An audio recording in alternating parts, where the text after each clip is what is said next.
자, 오늘 다 같이 읽으실 성경 말씀은 데살로니가전서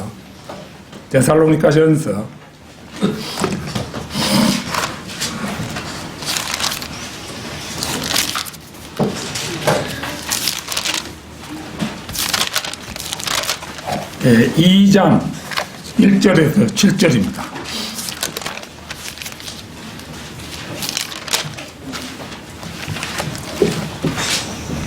데살로니가전서 2장 1절에서 7절 말씀 다 찾으신 줄 알고 받들어 읽겠습니다. 형제들아, 우리가 너희에게로 들어간 것이 헛되지 않았음을 너희 자신들이 알고 있노라. 너희가 아는 바와 같이 우리가 이전에 빌립보에서 고난을 받고 모욕을 당하였으나 우리의 하나님 안에서 담대하여 많은 투쟁을 하여 하나님의 복음을 너희에게 전하였노라. 우리의 권면은 기만이나 부정이나 교활로 말미암지 않았고 오히려 하나님의 승인을 받아 복음을 위탁받은 대로 전하노니 이는 사람들을 기쁘게 하려 함이 아니며 우리의 마음을 시험하시는 하나님만을 기쁘시게 하려 함이니라. 너희도 아는 바와 같이 우리는 어느 때에도 아첨의 말이나 탐심의 구실로 하지 아니한 것을 하나님께서 증거하시느니라. 우리가 그리스도의 사도들로서 능히 짐을 지울 수 있었지만 너희에게서 혹 다른 사람에게도 사람의 영광은 구하지 아니하였으며 오히려 너희 가운데서 마치 유모가 자기의 친자녀들을 소중히 여김과 같이 온화하였느니라. 자, 오늘은 성경대로 믿는 사람의 참된 간증, 성경대로 믿는 사람의 참된 간증, 이런 제목으로 말씀드리겠습니다.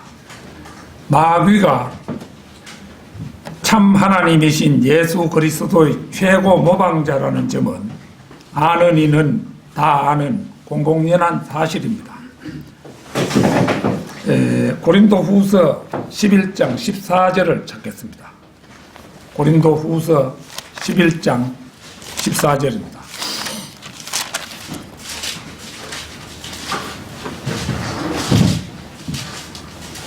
이것은 놀랄 일이 아니니 이는 사탄도 자신을 빛의 천사로 가장하기 때문이라. 마귀는 인류 역사 6,000년 동안 빛의 천사인 참 하나님을 모방해 왔습니다. 마귀는 하나님의 삼위일체를 모방해 왔고 하나님의 몸된 교회를 모방하여 가짜 교회를 만들었으며 신실한 하나님의 종들을 모방하여 수많은 가짜 종들을 두고 있을 뿐만 아니라 무엇보다도 가짜 성경을 만들어 하나님의 말씀을 훼손해온 지가 신약교회 역사와 맞먹을 정도입니다. 많은 사람들은 가톨릭 교회가 큰 집격의 원래 교회이고 다른 교회들은 거기서 분화되어 나왔다고 생각들을 합니다. 그러나 이 말은 어느 정도는 맞는 말입니다. 장로교, 감리교, 성결교 등은 가톨릭 교회로부터 쪼개져 나와 프로테스탄트라고 불리지요. 이제 이들에게서 유아세례 그리고 사도신경과 주기도문을 외우고 하는 이런 거짓 교리가 발견되는 것은 바로 로마 가톨릭의 영향을 강하게 받았다는 증거입니다. 그러나 바이블 빌리버인 심예교도는 거기서 나오지 않았습니다. 로마 가톨릭은 오랜 세월 유아 세례를 강요해 왔는데 심예교도들은 로마 가톨릭에 반대하여 유아 세례를 인정하지 않았습니다. 그래서 어릴 때 유아 세례를 받은 사람들에게 다시 침례를 주었는데 이제 이들을 아나베프티스트 곧 재침례교도라고 부릅니다. 우리는 다 재침례교도 후예인 셈이죠. 이때부터 이제 카타리, 몬타니스트, 유카이트, 폴리시안, 메살린, 보고마일, 불가리안 등과 더불어 재침례 교도라는 말도 성경대로 믿는 사람들의 한 이름이 된 것입니다. 시편 12편 7절을 찾겠습니다. 시편 12편 7절입니다.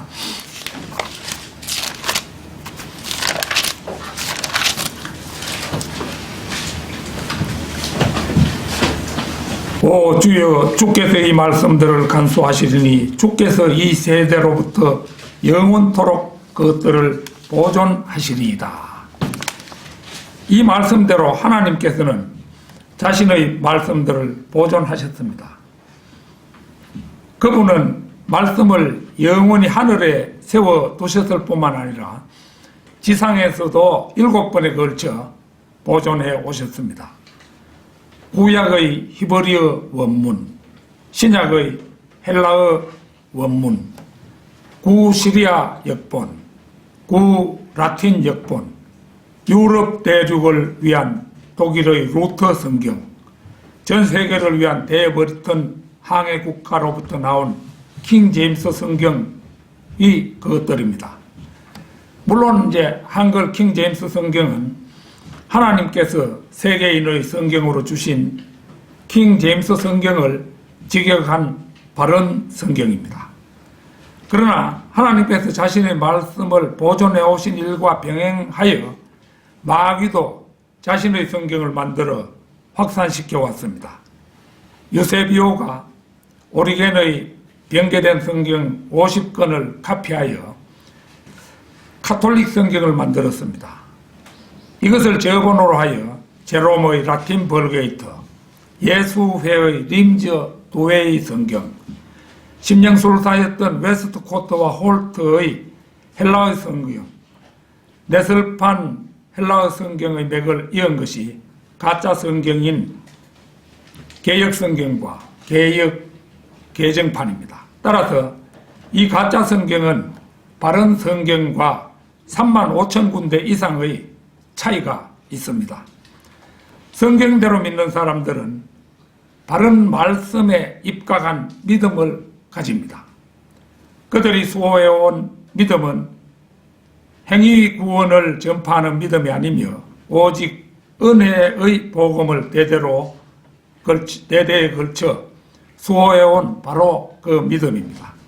오늘 저는 사도 바울의 간증이라고 할 수 있는 본문 말씀을 살펴보고 마귀가 하수인들을 통해 만든 이단 교리들을 분별하면 물론 좌로나 우로나 치우치지 않는 바른 신앙을 확립하는 계기로 삼고자 합니다. 성경대로 믿는 사람의 참된 간증, 첫째는 빌립보에서 받은 고난을 상기하는 바울의 생생한 간증입니다. 오늘 본문 말씀 2절을 보겠습니다. 본문 말씀 2절입니다.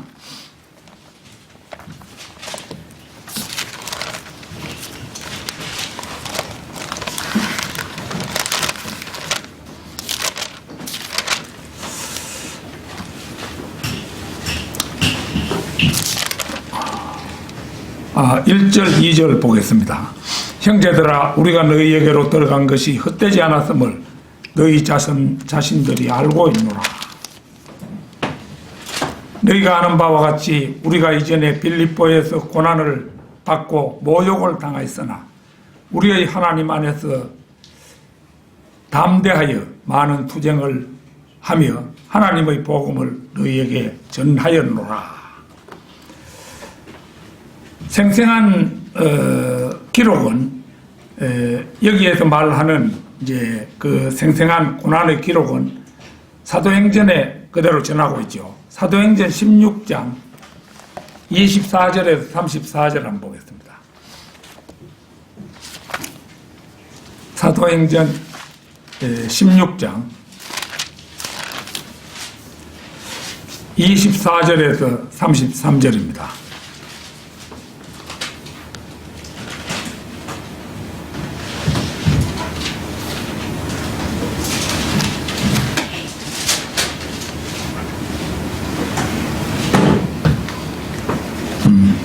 이걸 내가 구절을 잘못 썼는 건데요.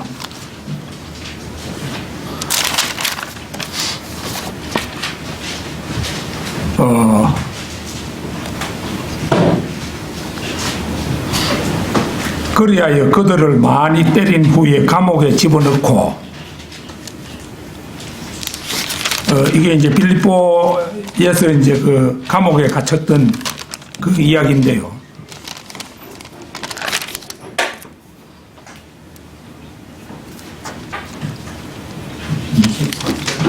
에?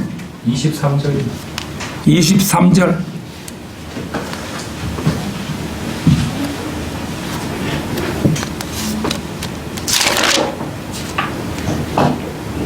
아, 23절부터네요.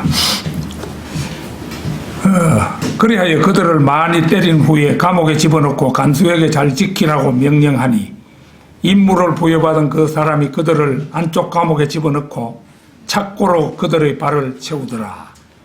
한밤중에 바울과 실라가 기도하고 하나님께 찬송을 부르니 죄수들이 듣더라. 대단한 믿음들이죠, 이거. 감옥에 갇혔어도 그 매를 맞고 상처투성이 몸을 가지고 이 찬송을 부르는 장면을 생각해 보십시오. 그때 갑자기 큰 지진이 나더니 감옥의 기반이 흔들리고 모든 문이 즉시 열리며 각 사람에게 채워졌던 사슬이 풀려지니라.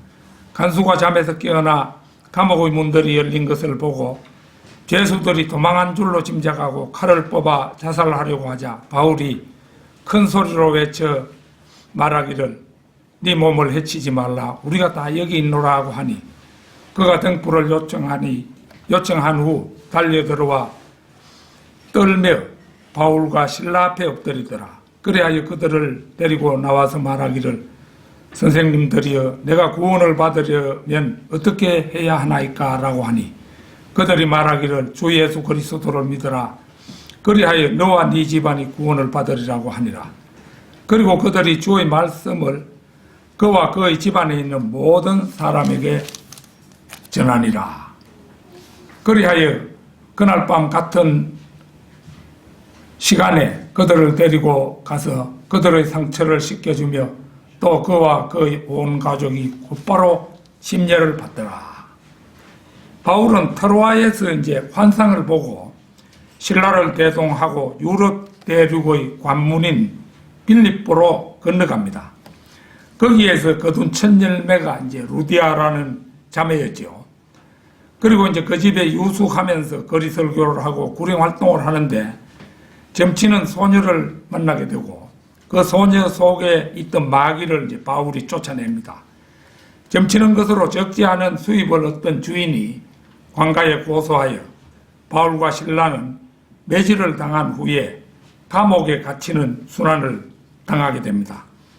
그러나 하나님께서는 바울 일행을 버려두지 않고 인도하셔서 지진을 통해 역사하시고 빌립보 간수와 그 가족을 구원하는 큰 일을 이루십니다. 이로하여 전혀 믿음의 불모지였던 유럽 대륙의 빌립보에 루디아와 빌립보 간수 두 가정이 구원을 받고 그곳이 이제 믿음의 전초 기지가 되게 하셨습니다. 바울의 생생한 고난의 간증은 고린도 후서에 가장 잘 나타납니다. 고린도 후서 11장 23절로 27절 한번 보겠습니다.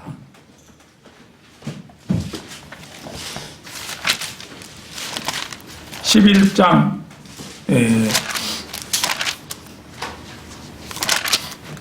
23절로 27절입니다. 그들이 그리스도의 종이냐? 내가 어리석은 자같이 말하지만 나는 더욱 그러하다. 내가 더 많이 수고하였고 매도 헤아릴 수 없이 맞았고 더 빈번히 감옥에 갇혔고 죽을 고비를 여러 번 당하였으니 유대인으로부터 40에 하나 뺀 매를 5번이나 맞았고 3번 몽둥이로 맞았으며 1번은 돌로 맞았고 3번 파선을 당하였는데 하룻밤과 낮을 깊은 바다에서 보냈으며 여러 번 여행하는 중에 강의 위험과 강도의 위험과 동족으로부터의 위험과 이방인들로부터의 위험과 성읍에서의 위험과 광야에서의 위험과 바다에서의 위험과 거짓 형제들 가운데서의 위험을 당하였으며 수고하고 애쓰며 자주 깨어있고 배고프며 목마르고 자주 금식하며 춥고 헐벗었노라. 이 대목은 바울이 당한 고난의 하이라이트라고 할 만합니다. 따라서 바울은 지금까지 존재했던 가장 위대한 사역자요, 모든 그리스도인들의 사표였습니다. 그는 이방인의 사도로 세움을 받은 이후 수많은 고난을 겪었는데 특히 유대인들로부터 5번 매를 맞았다고 수레합니다. 유대인들의 그 매는 40에 하나 감한 매로, 그럼 5차례 맞았으면 39 곱하기 5 하면은 195대를 맞은 것이라고 성경 주석가들은 주석합니다. 39대가 된 것은 혹시 잘못되어서 40대를 넘어가지고 41대나 2대를 맞았다고 치면은 그것은 정해놓은 규칙에 어긋나기 때문에 40에 하나 감한 매질을 당하게 된 것입니다. 우리나라에도 조선시대에 곤장형이라는 형벌이 있었습니다. 특히 도둑에게는 치도곤이라는 형구가 사용되었는데 보통 곤장 40대면 생명이 위험에 처하는 매질로 알려져 있습니다.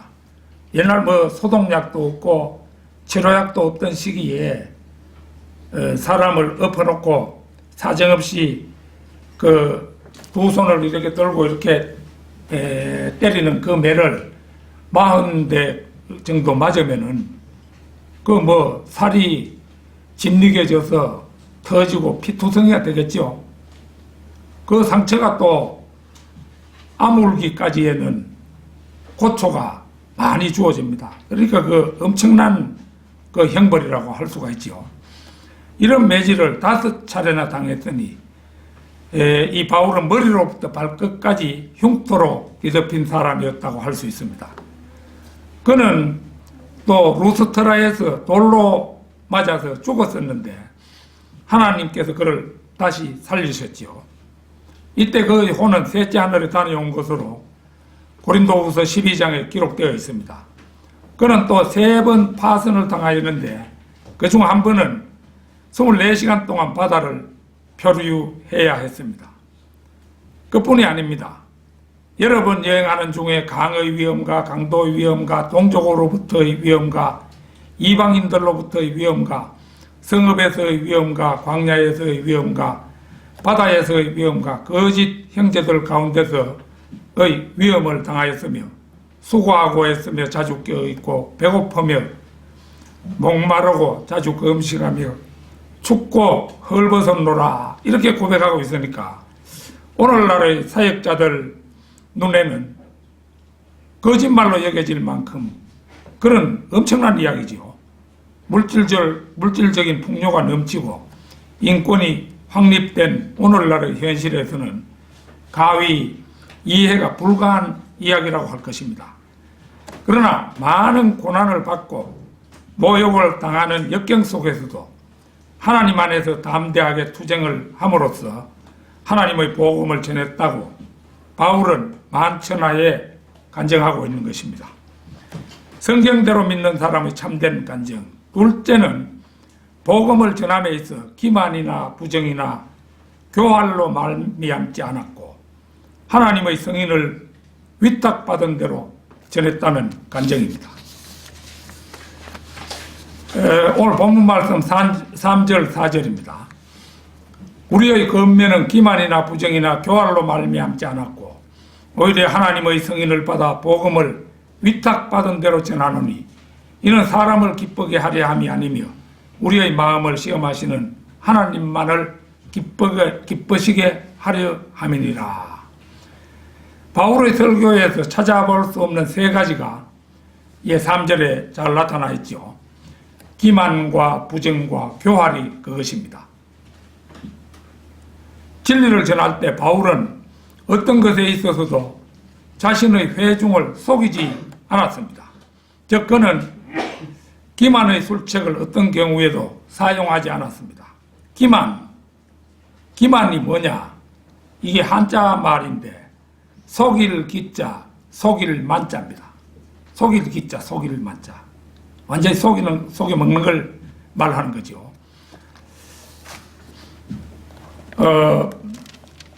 고린도후서 11장 13절 한번 보겠습니다. 11장 13절.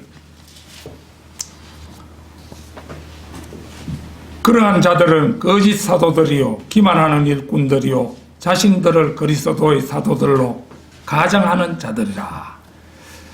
이것은 가짜 목사들에 대한 직격탄으로 부정적인 말입니다. 뭐 가짜 목사 이러니까 웃자다가 있는 것으로 생각하기 쉽지만 우리나라 적어도 95% 이상의 교회가 가짜 교회라는 거지요. 그래서 성경대로 믿는 사람이 되고 나서도 뭐 설마하니 그렇게까지 하겠나, 성경대로 믿지 않는 사람의 교회에도 가면 거기도 진리가 있겠지, 이렇게 성별하지 못하는 사람들이 많습니다. 그러나 현실은 그렇지 않습니다. 가짜 목사들은 기만하는 일꾼들이면서도 자신들을 그리스도의 사도들로 가장하는 위선자들이라는 것입니다. 그래야 실제로는 그렇지 않으면서 뭔가 대단한 하나님의 종인 것처럼 행세하고 있다는 것입니다. 바울은 부정도 자신의 설교에서 절대 용인하지 않았습니다. 그는 속된 농담으로 여자들에게서 선망의 대상이 되려고 하지 않았습니다. 즉 바울은 청중의 인기에 영합하는 설교를 하지 않았다는 것입니다. 만일 현대의 인기 있는 개신교회 설교자들의 설교에서 여자들에게 호감을 사려고 하는 의도로 첨가한 부분을 설교에서 제거한다면 별 주목할 내용도 없이 앙상한 설교 개요만 남을 것입니다. 현대의 인기 있는 설교자들이 주로 거론하는 주제는 가정이며 그 설교의 핵심은 아내가 가정의 일을 결정하고 이끌게 해야 한다는 내용에 불과한 것입니다. 바울은 또 교활로 말미암지 않았고 이렇게 말합니다. 교활 이거 아주 기억에 새로운데요. 제가 직접 교활한 자로 취급을 받고 매도당하는 그런 일을 겪었기 때문에 이거 나한테는 이거 교활이라는 이 말이 이게 트라우마가 많은 거예요. 한번 그렇게 듣고 나니까 너무도 억울하고 이래서 밤에 잠도 오지 않고 뭐 이런 그런 경험이 있습니다. 이 교활이라는 것은 간사하고 꾀가 많음. 내 평생에 살다가 교활을 하다는 말은 처음 들어봤어요. 근데 이게 간사하고 꾀가 많음. 살아오면서 누구에게도 이런 말은 들어보지 않았는데, 이거 참 막상 듣고 보니까 그 참 상처가 대단하더라고요. 고린도 후서 12장 16절에서 18절 한번 찾겠습니다. 고린도 후서 12장 16절에서 18절입니다.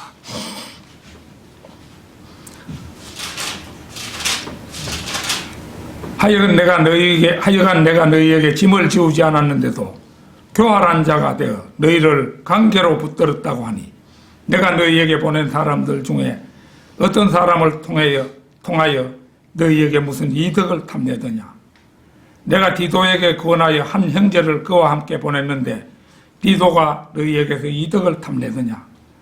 우리가 같은 영 안에서 행하지 아니하더냐. 같은 보조로 행하지 아니하더냐.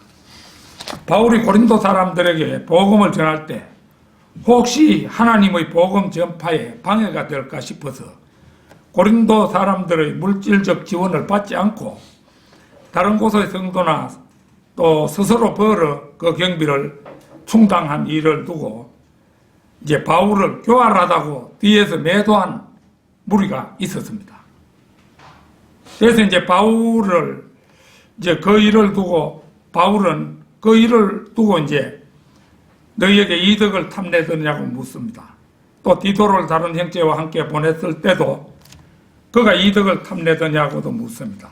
너무도 억울한 누명이었기에 고린도 사람들에게 자신의 정당함을 이제 되묻고 있는 그런 이제 부분입니다. 그만큼 바울은 하나님과 사람 앞에서 한 점 부끄러움이 없이 그의 사역을 감당했던 것입니다. 바울의 고린도 사람들을 위한 권면은 눈꽃만큼도 기만이나 부정이나 교활로 말미암지 않았고 오직 성령님의 인도하심을 따라 은혜의 복음을 위탁받은 대로 전했습니다. 그리고 그것이 사람을 기쁘게 하려 함이 아니라 하나님만을 기쁘시게 하려 함이었다고 고백합니다. 바울은 자신의 충동이나 기분에 따라 산 사람이 아니라 오직 하나님 중심으로 하나님만을 위해서 산 사람이었던 것입니다. 그러나 오늘날의 교회를 보십시오. 기만과 부정과 교활이 난무하는 마지막 시대에 우리는 살고 있습니다. 천문학적인 교회의 돈을 자식에게 물려주기 위해 온갖 기만과 부정을 저지르고 상상하기조차 힘든 교활한 짓을 눈 가리고 아웅하기로 저지르는 세태가 비일비재한 것이 오늘의 현실인 것입니다. 성경대로 믿는 사람의 참된 간증. 셋째, 바울은 자신의 설교가 아첨의 말이나 탐심의 구실로 하지 않았다는 토로입니다. 오늘 본문 말씀 5절입니다. 너희도 아는 바와 같이 우리가 어느 때에도 아첨의 말이나 탐심의 구실로 하지 아니한 것을 하나님께서 증거하시느니라. 보는 것처럼 먼저 그는 자신의 설교에서 아첨의 말을 하지 않았다고 단언합니다. 아첨이라는 말은 성경에 단 한 번 사용된 말입니다. 아첨하다라는 이제 아첨에 하다라는 전미사가 붙어가지고 아첨하다 이 동사가 되는데 이 동사의 형태로는 구약 성경에 14번 쓰였지만은 아첨이라는 명사의 형태로는 신구약을 통해서 데살로니가전서 2장에 딱 한 번 사용된 말입니다. 여기서 아첨은 자신의 사리 사욕을 채우기 위해서 진실을 말하기보다는 타인의 기분을 맞춰주는 말만을 하는 음흉한 행위를 뜻합니다. 우리가 잘 아는 대로 바울은 주님께서 맡긴 이방인의 사도로서 직분에 충실하기 위해 결혼도 포기한 채 가정이나 기거하는 집도 없이 풍찬노숙하며 복음 전파 사역에 전념했던 유일한 하나님의 사람이었습니다. 고린도 후서 11장 28절에서 31절 한번 보겠습니다. 고린도 후서 11장 28절에서 31절입니다.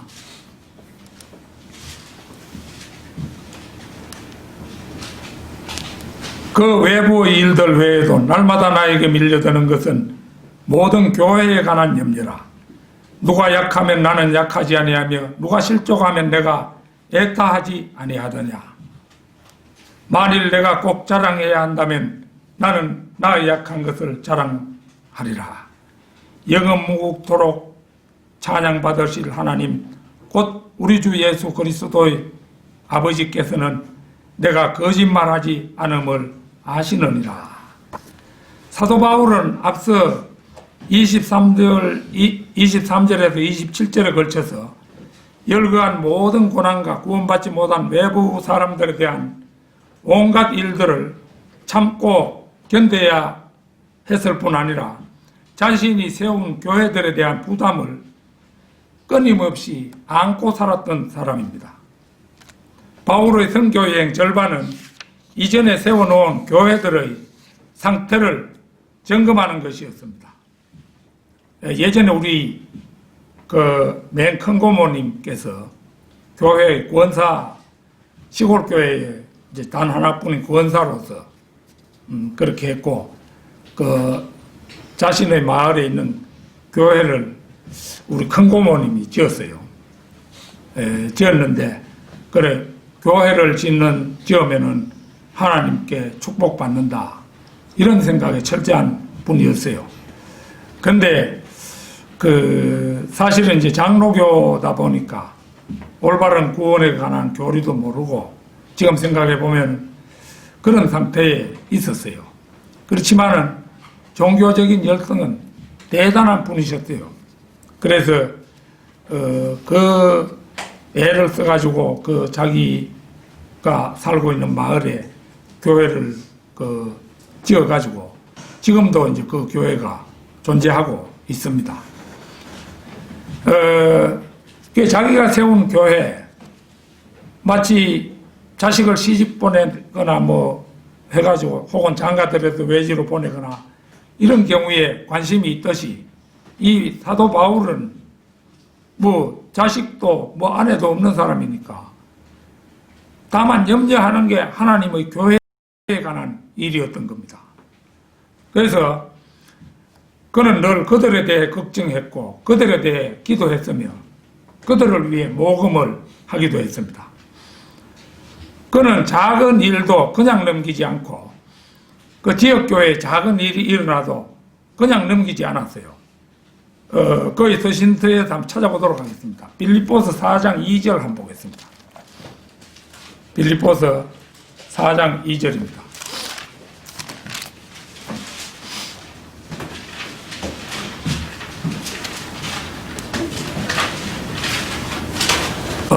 내가 유오디아에게 권하며 순두케에게 또 권하노니 주 안에서 같은 생각을 가지라.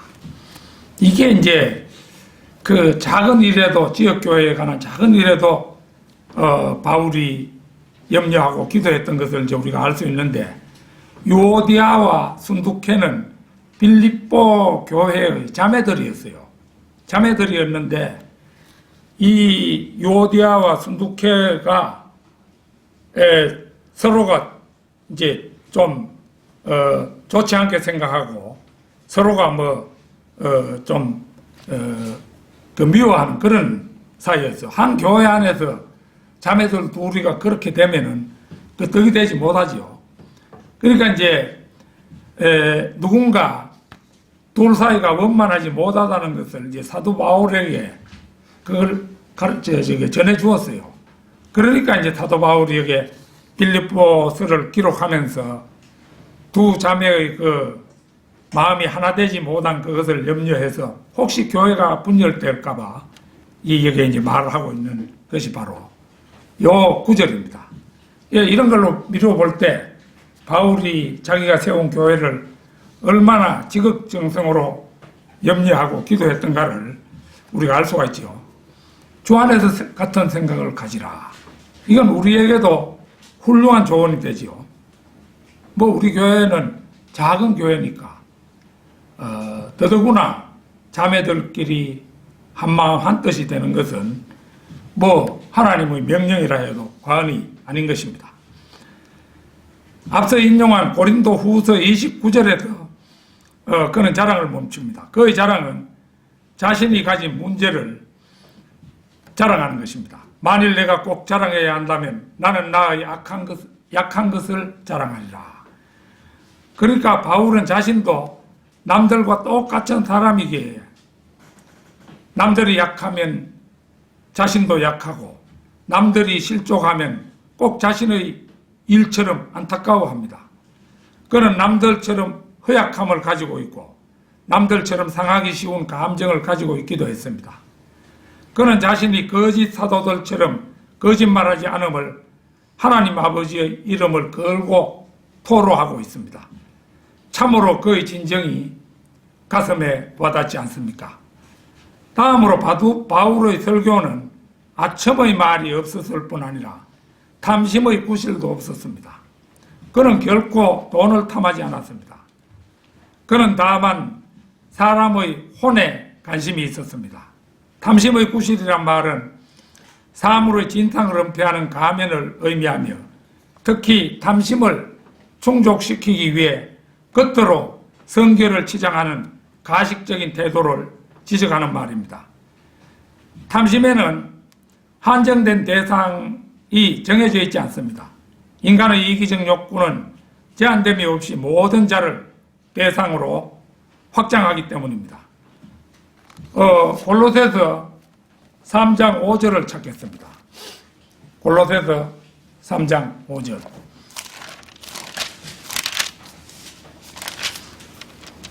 (3장 5절)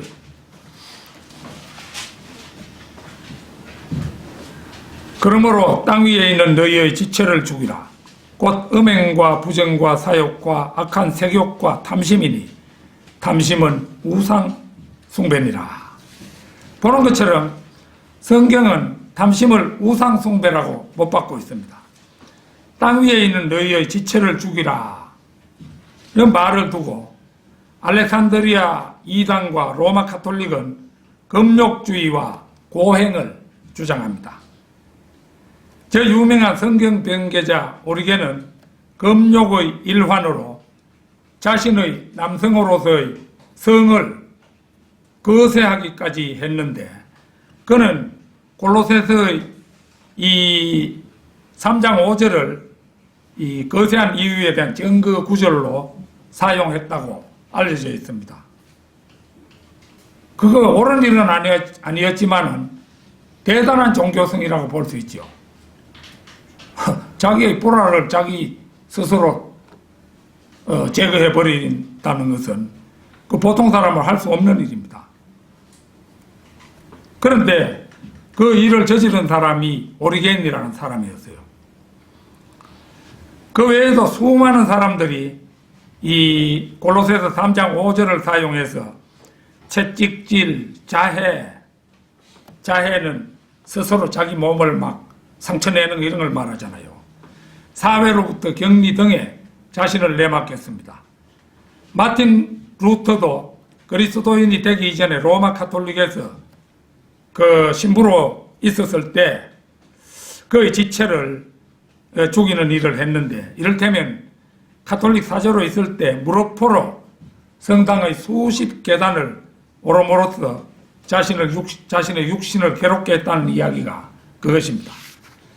다른 사람이나 자신을 확대함으로 하늘을 얻거나 하나님을 기쁘시게 하려는 수도성이나 수행자들의 숫자는 무수히 많았습니다.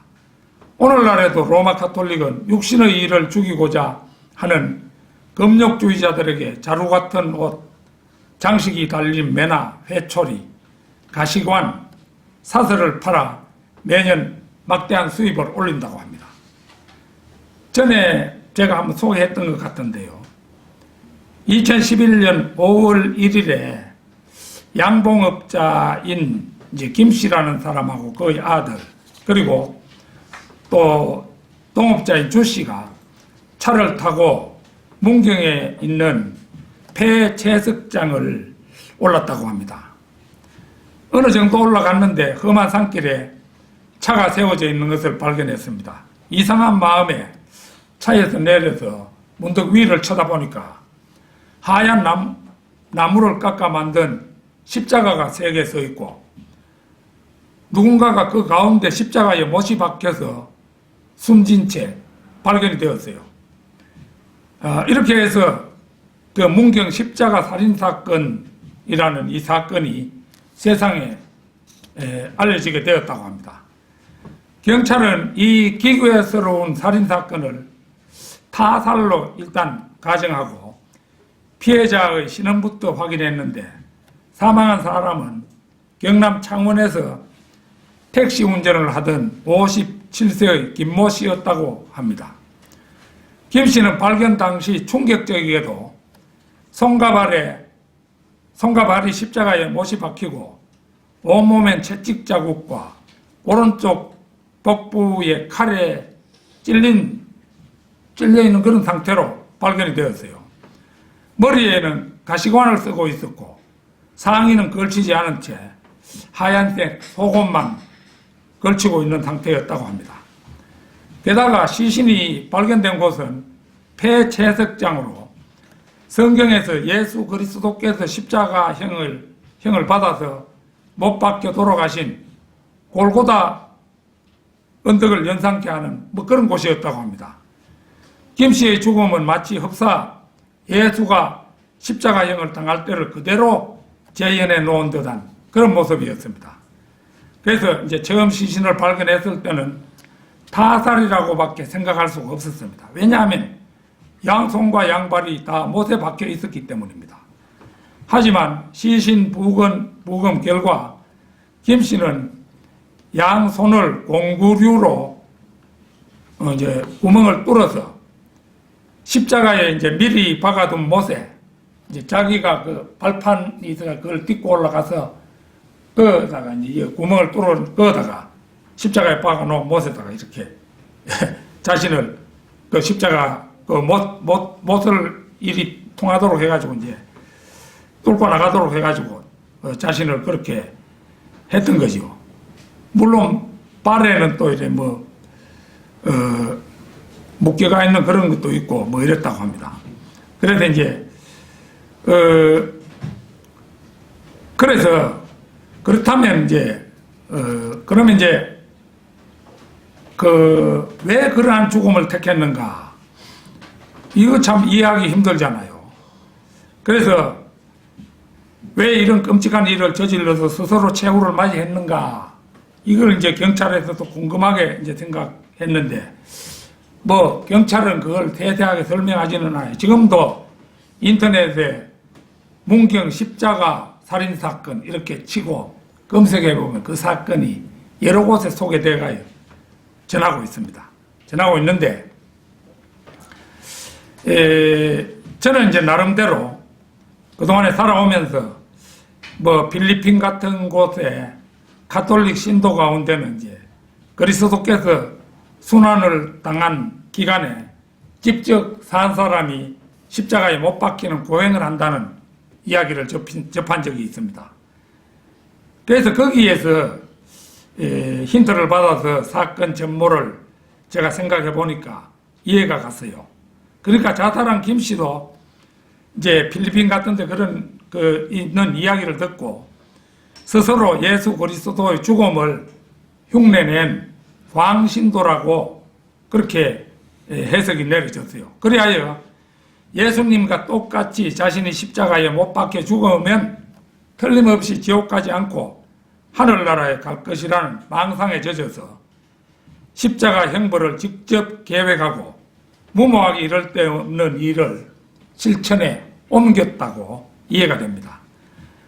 그런데 이제 우리가 생각해 볼 때 그가 모르는 것이 있어요. 뭐냐 하면은 자신의 피가 범죄한 아담의 피라는 사실입니다. 그러한 그 피로는 자신 한 사람의 죄도 사함받을 수 없다는 사실을 그는 간과했던 것입니다. 또 사도행전 20장 28절에 분명히 나오지요. 하나님께서 자신의 피로 사신 하나님의 교회를 돌보게 하셨느니라. 하나님의 교회는 예수님께서 자신의 피로 사신 교회다. 십자가에서 흘린 그 피로 사신 교회잖아요. 근데 그걸 이제 모르고 자신이 십자가 형벌의 흉내를 내가 죽으면은 자신이 이제 틀림없이 하늘나라 갈 것이라고 그 생각하고 그 일을 저지른 거예요. 광신도라고 할 수 있죠. 그는 아마도 자신이 만든 십자가 위에서 숨이 끊어진 순간 지옥에 당도하여 절망감에 통곡했을 것입니다. 지체를 죽이는 일은 그런 자기 학대나 금욕적인 형벌이 아니고 그 참 의미는 마음을 하늘에 있는 것들에 두는 것, 육신의 욕구를 단호히 거절함으로써 옛사람을 죽이는 일, 이런 것이 이제 지체를 죽이는 일이잖아요. 진리를 모르면 자신의 무남 동료 딸을 번제로 드린 입다처럼 고지식하고 무지한 사람이 되어서 고작 짐승 한 마리로 대체할 수 있는 일을 자신이나 존속을 살해하는 돌이킬 수 없는 죄를 짓는다는 사실입니다. 조용기, 김사만 등 정통을 가진 가장한 자들이 자신의 탐심을 정당화하기 위해 가식적으로 남에게 보이기 위한 성결을 가장해 온 지는 어제 오늘의 일이 아닙니다. 여의도 순복음 교회 조용기 목사는 교회 돈으로 자식들에게 신문사나 기업체를 마련해 두고 대학을 설립하여 자신의 부인을 재단 이사장에 앉힌 일은 이미 만천하에 알려졌습니다. 그것도 모자라 수백억의 교회 재산을 착복했다가 세상 법정의 재판에서 형을 선고받기까지 했습니다. 명성교회 김사만이라는 목사는 또 어떻습니까? 그는 새벽기도 때 자신이 집에서 교회까지 오는 신앙 중계를 하고 마치 국가 원수나 된 것처럼 교회 마당에 장로들을 도열하게 해서 이제 자신이 교회에 당도하면은 양쪽에 늘어서 가지고 김사만 목사를 맞이하도록 했다는 그런 사실로 유명합니다. 전국에 사둔 부동산이 수천억이 되고 자기 아들 김하나 목사 대선 문제로도 세간의 비난을 받아온 지 오래되었습니다. 이들은 세상과 교회의 초항을 받지만 가짜 목사의 전형입니다. 성경 말씀은 진작부터 이들을 경계해 왔습니다. 로마서 16장 18절 찾겠습니다. 로마서 16장 18절입니다. 그러한 자들은 우리 주 예수 그리스도를 섬기는 것이 아니라 자기들의 배를 섬기는 것이니 정중한 말과 그럴듯한 언변으로 순진한 사람들의 마음을 미혹하느니라. 디모데전서 6장 5절도 찾겠습니다. 디모데전서 6장 5절입니다.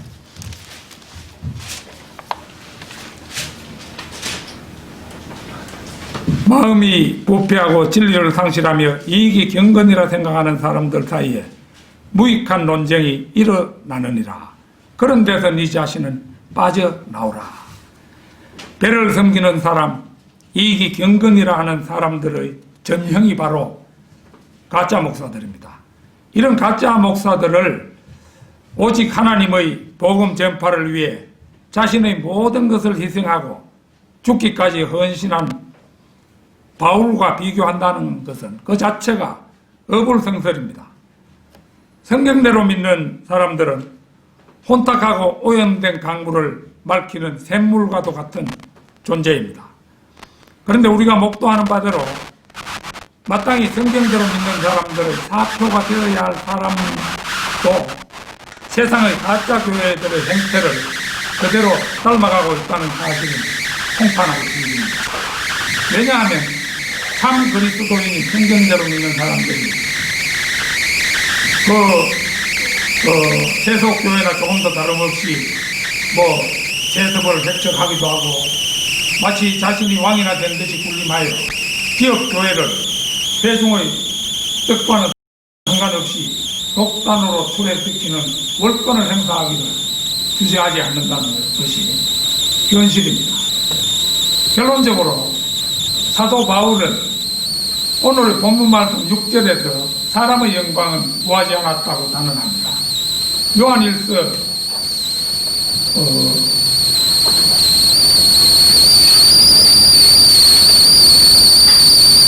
이거 요한 3서 같은데 내가 그거를 명백하게 밝혀놓지 않았네요.